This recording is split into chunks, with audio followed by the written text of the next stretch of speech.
prendre. Et pendant ce temps-là, vous êtes en Côte d'Ivoire, quand vous voyez un nuage dans le ciel qui a dessiné la carte de la terre, oh, voilà, Dieu envoie son armée. Vous voyez, on dit, drapeau de Côte d'Ivoire dans le ciel. Et puis vous êtes là, vous croyez en ces bêtises-là. Dieu n'a pas le temps de ça. D'accord? Parce que les gens même qui vous maintiennent dans cette misère-là, quand eux-mêmes ils vont faire pour eux aussi, ils prient. Le vendredi, ils vont à la mosquée. Ils vont faire Allahu Akbar, Bismillah, Amina.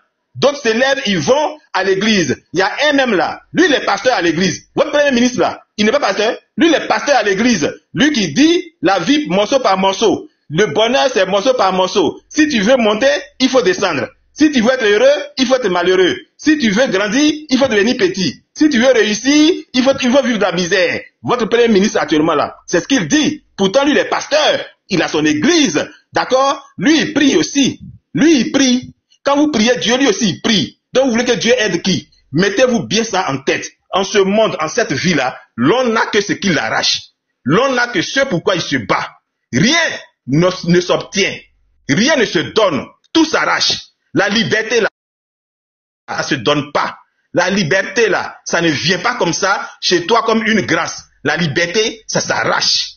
Et l'heure de la liberté a sonné. Donc c'est le moment de se lever. Le 11 là. Que chacun aille pour arracher sa liberté. Que chacun aille arracher son indépendance. Que chacun aille arracher sa vie. La vie que Dieu t'a donnée. Le bonheur que Dieu avait réservé pour toi. Tu es venu sur cette terre avec tout le bonheur. La famille était heureuse. Tout le monde voulait que tu réussisses. Ta famille, ta maman espérait en toi. Ta petite go du quartier a placé son espoir en toi. Lorsqu'elle t'a vu, tu as eu ton diplôme, ton bac. Tout le monde était heureux. Mais aujourd'hui, on voit que tu n'as rien pu réaliser de ta vie. Tu as perdu toute ta vie. Parce que les gens ont fait en sorte que les richesses du pays ne te profitent pas. Au point que tu connais papier, tu as diplôme, mais tu n'es rien devenu. Ton travail est devenu loto. Toi, tu coupes loto. Tu gères maintenant loto. Tu gères quoi? Dans la rue, si c'est pas pour gérer cabine, Orange Money Transfer d'unité, toi, tu n'as pas de travail à faire. Et c'est de ça qu'il s'agit. Et quand tu traînes maintenant, tu t'assois dans le coin parce que tu as trop de problèmes, tu as des soucis, ça ne va pas, et que on te donne 200 francs pour aller boire un peu de koutoukou, tu parles, on dit ça c'est les gbéléman, que ceux qui se plaignent sur les réseaux sociaux, ce sont les buveurs de gbélé. Donc vous voyez, vous êtes les coulés, vous êtes les enfants de pauvres, c'est-à-dire eux, leurs enfants qui sont à Cocody, les enfants qui profitent de l'argent détourné du pays là, les parents détournent l'argent, ils détournent des milliards, ils donnent ça à leurs enfants, les enfants font du boucan, et puis vous là, vous qu'ils ont volé, on vous appelle les coulés. C'est-à-dire leurs enfants qui profitent de l'argent volé là, ils vous appellent les coulés. C'est de ça qu'il s'agit.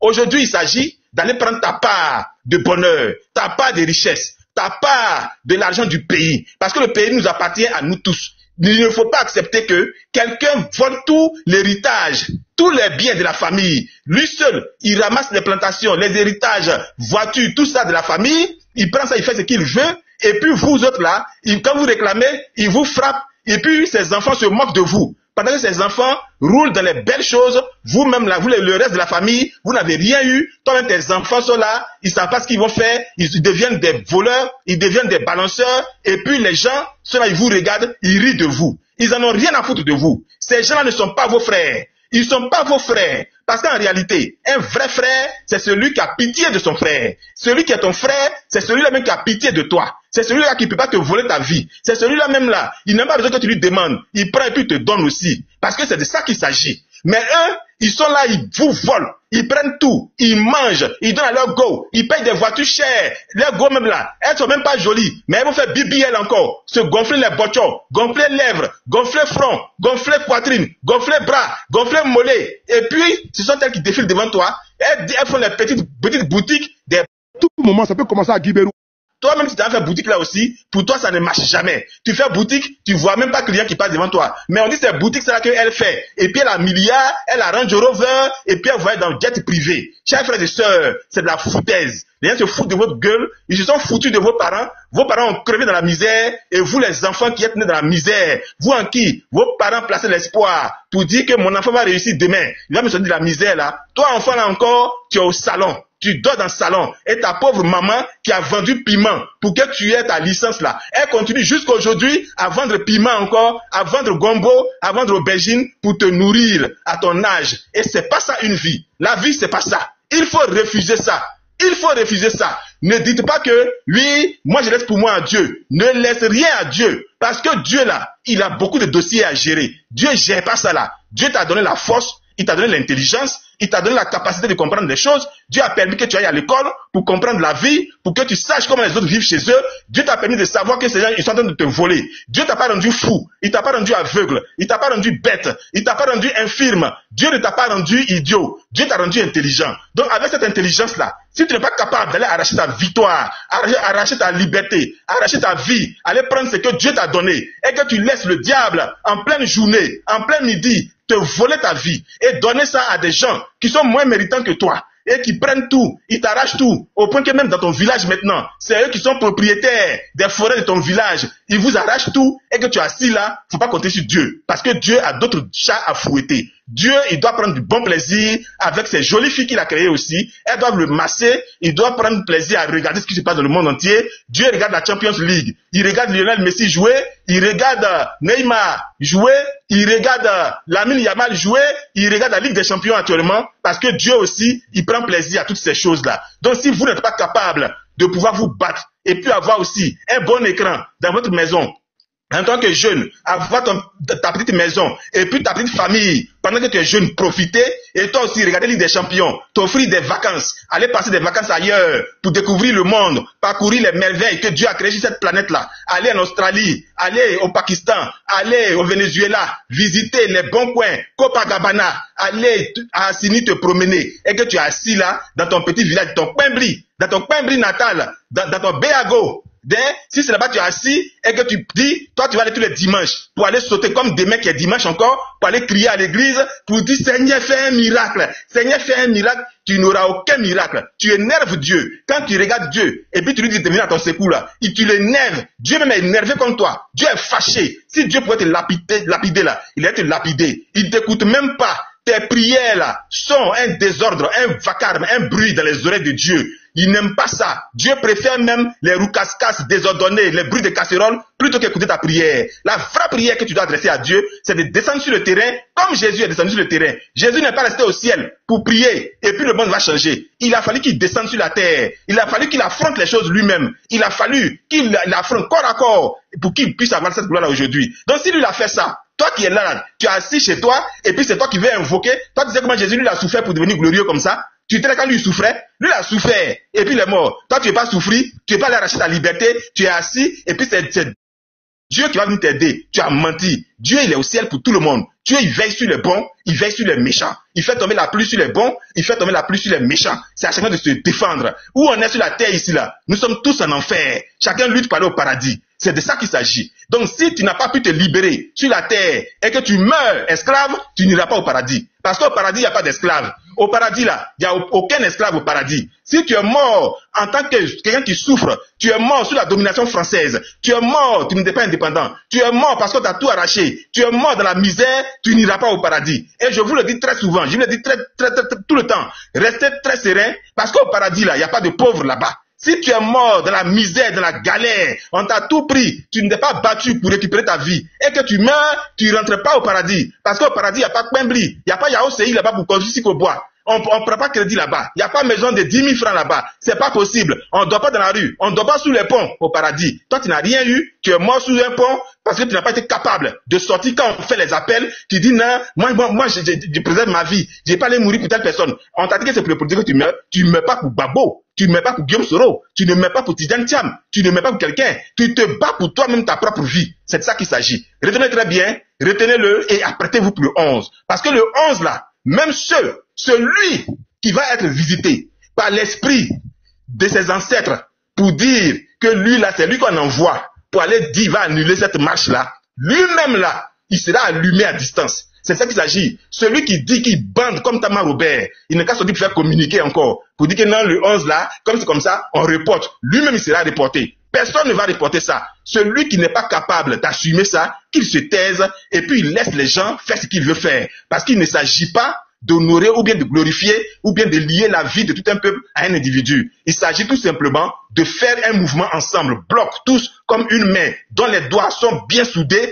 pour former un point et frapper l'objectif afin que tout le monde puisse crier à la victoire et que au soir du 11, la joie soit totale et que la bénédiction, la balle de bénédiction se casse et que tous les exilés puissent rentrer chez eux et que tous ceux qui sont en prison de façon injuste puissent retrouver leur famille, que la vie reprenne pour pouvoir rendre gloire au Dieu que vous aimez tant appeler. Parce que c'est à cela qui vous attend. Ne restez plus chez vous à vous lamenter. Sortez. Sortez, sortez, sortez, car personne ne viendra vous libérer. C'est vous seul qui pourrez changer votre avenir. Merci bien à vous. Les ancêtres sont avec vous. Toute l'Afrique vous regarde. L'Afrique est témoin de ce qui se passe en Côte d'Ivoire. Ivoirien, prends ta responsabilité face à l'histoire. Montre aux gens que c'est toi qui es vraiment la locomotive de l'Afrique francophone. Dans la musique, les Ivoiriens sont en tête. Football, vous êtes fort. D'en parler, vous êtes fort. Dans la beauté, vous êtes fort. En toutes choses, dans le béret, tout ça, vous êtes fort. Aujourd'hui, là, il s'agit de démontrer à toute l'Afrique que quand il s'agit de vous libérer, de vous battre pour vous-même, vous êtes aussi capable de le faire. Et c'est à cela que les gens vous attendent. Récupérez l'honneur, la dignité que les gens avaient pour vous, le respect que les gens avaient pour vous là. Récupérez ça. Parce que c'est de ça qu'il s'agit. On peut tomber dans la vie. Tu peux glisser puis tomber. Ça, c'est un accident. Mais quand tu restes à terre, c'est un choix. Si tu restes à terre, c'est un choix. Alors, ne choisissez pas de rester à terre. Vous avez glissé, vous êtes tombé. Mais aujourd'hui, le Gbagbo est revenu. Les leaders politiques sont revenus. Tous les Ivoiriens ont retrouvé la force, le courage. Ils sont galvanisés. Alors, il faut s'appuyer sur les derniers membres qui vous restent encore là. Jetez toute votre force dans cette dernière bataille et puis remettez-vous debout. Car celui qui va rester touché, on va marcher sur lui. Et celui qui va avoir peur, pour dire que non, lui, il ne sort pas. Il ne sort pas parce qu'il a peur, parce qu'il veut préserver sa vie. Celui-là, s'il tombe, son cadavre sera baisé. C'est ça qu'il s'agit. Son cadavre sera profané. Il ne pourra jamais avoir la compassion des ancêtres. Merci bien à vous. Soyez tous sereins, déterminés. Restez focus sur le 11. Les ancêtres sont avec nous. Nous sommes dans le vrai combat et c'est pour ça que nous allons gagner. Je vous remercie.